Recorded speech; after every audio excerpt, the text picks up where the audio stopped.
كثرت ادعاءات اسرائيل عن التفوق الجوي بتاعها وان ذراعها طويلة وانها ممكن تطول جميع الاهداف في بلدنا.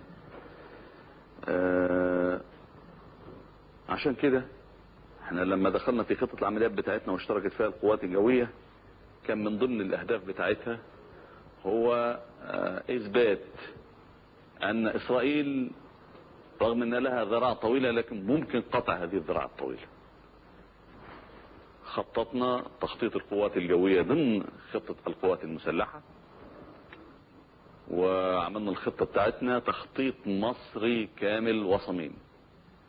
وبدأت القوات الجوية الحرب مع باقي القوات المسلحة، وبدأت بالضربة الجوية المركزة.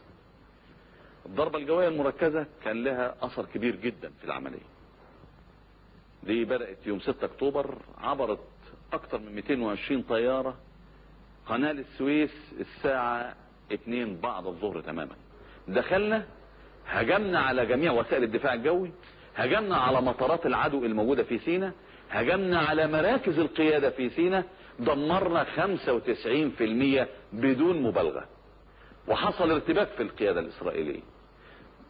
صواريخهم اللي كانت على طول القناة تعطلت، سواء تدمرت أو شلت فعالياتها.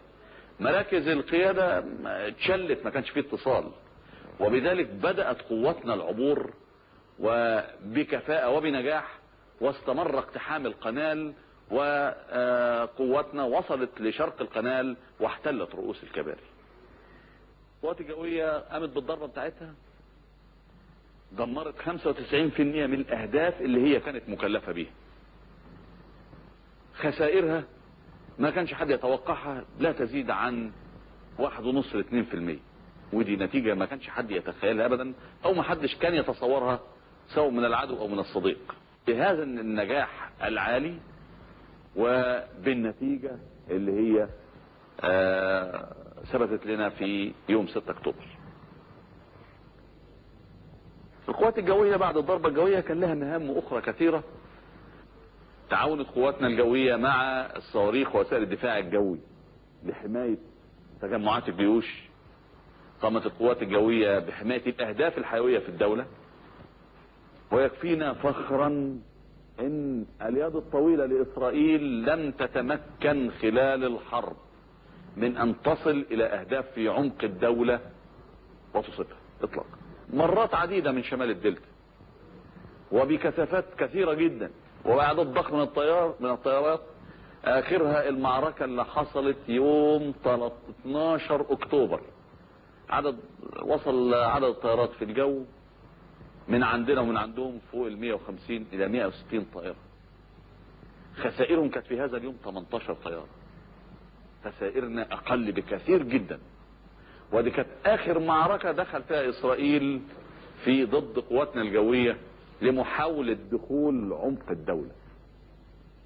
المعركة دي دامت 55 دقيقة، تعتبر معركة في سجل التاريخ، معركة طويلة جدا. وحاجة مهمة كمان هي معاونة الجيوش الميدانية اثناء العمليات.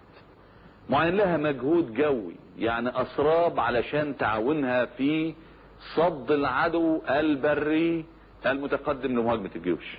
وحصل كتير جدا ان القوات الجوية دمرت مدرعات كثيرة العدو بواسطة المقاتلات القذفة. والعدو شاهد نفسه بدقة المقاتلات القذفة، وذلك بعد حرب اكتوبر. العدو كان معتقد ان احنا كقوات جوية ولا كمان 20 سنة على ما تقوم لنا قائمة. العدو كان معتبر ان احنا جثة هامدة.